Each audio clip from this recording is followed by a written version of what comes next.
Halo semua, di dalam buku Memahami Penelitian Keperawatan, Panduan Praktis untuk Mahasiswa dan Perawat, saudara bisa menemui beberapa kasus. Kita akan membahas beberapa kasus tersebut, khususnya di bab 3 Systematic Review dalam Penelitian Keperawatan bersama saya Dr. Yeni Sitanggang. Baik, untuk studi kasus 1.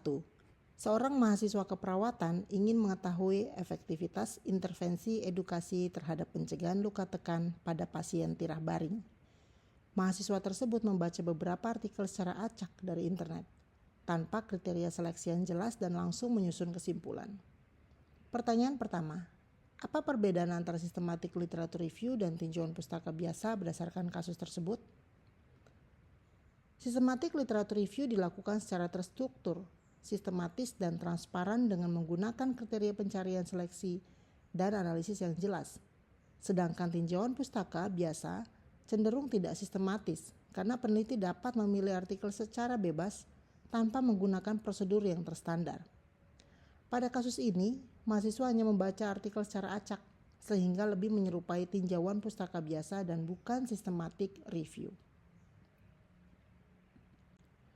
Selanjutnya di pertanyaan kedua, mengapa pendekatan yang dilakukan mahasiswa kurang tepat pada kasus ini? Ya, dikatakan pendekatannya kurang tepat karena tidak menggunakan kriteria inklusi dan eksklusi yang jelas, serta tidak ada strategi pencarian sistematis dan berpotensi menyebabkan bias dalam pemilihan artikel. Oleh karena itu, kesimpulan dihasilkan bisa saja tidak akurat dan tidak komprehensif, serta tidak mencerminkan keseluruhan bukti ilmiah yang ada. Pertanyaan selanjutnya, pertanyaan ketiga, bagaimana seharusnya systematic literature review dilakukan agar hasilnya valid dan berbasis bukti? Baik, agar hasilnya valid dan berbasis bukti, systematic literature review seharusnya dilakukan dengan langkah-langkah berikut. Yang pertama, merumuskan pertanyaan penelitian yang jelas, misalnya menggunakan PICO, P-I-C-O.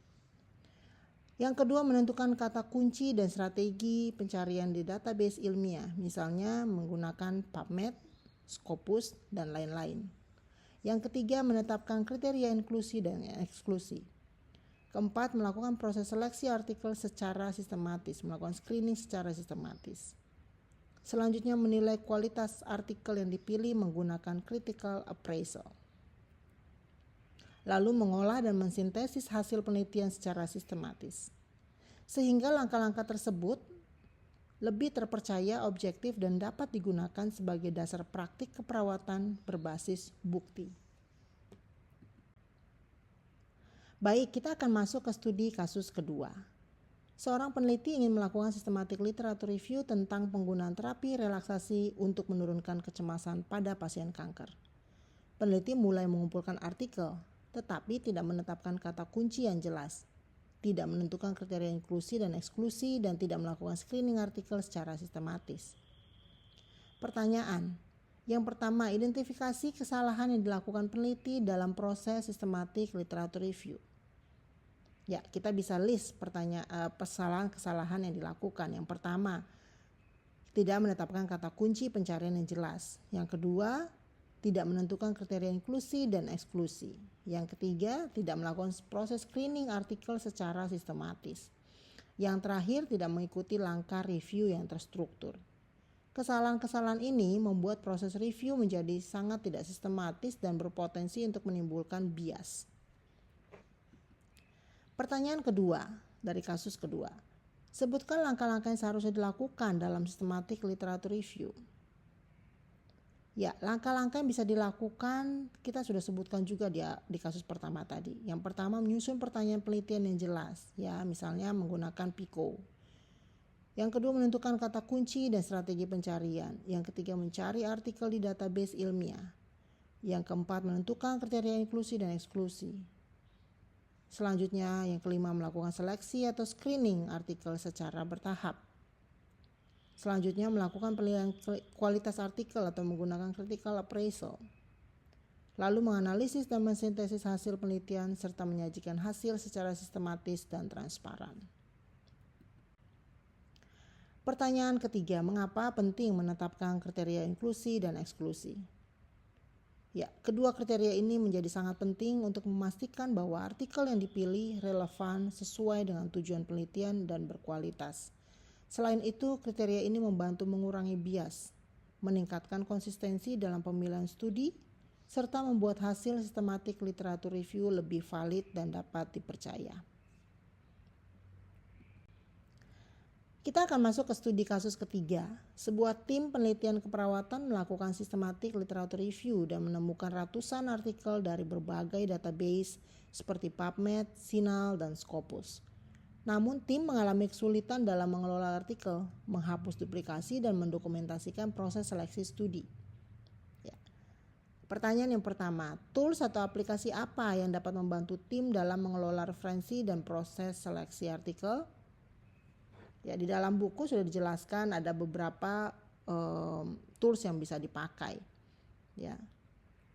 Tools untuk referensi bisa menggunakan Zotero, Mendeley, EndNote ya untuk manajemen referensi. Sedangkan untuk memanajemen screening artikel bisa menggunakan Confidence atau Ryan.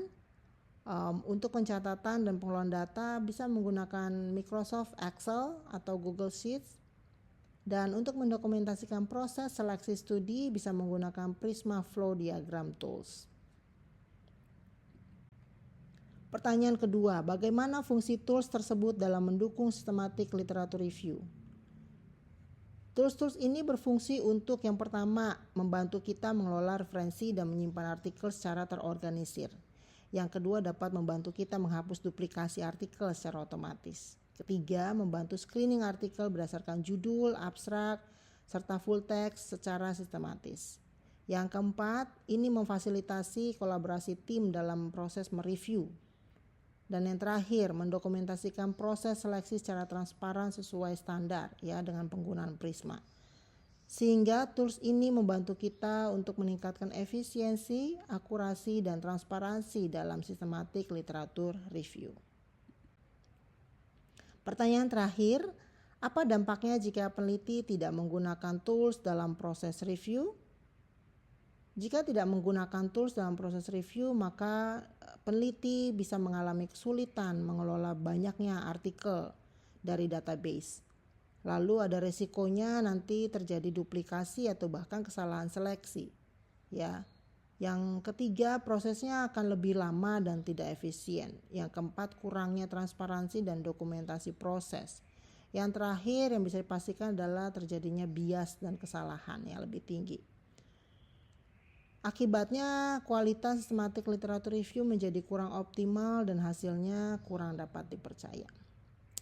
Demikian pembahasan kasus di bab ketiga. Terima kasih.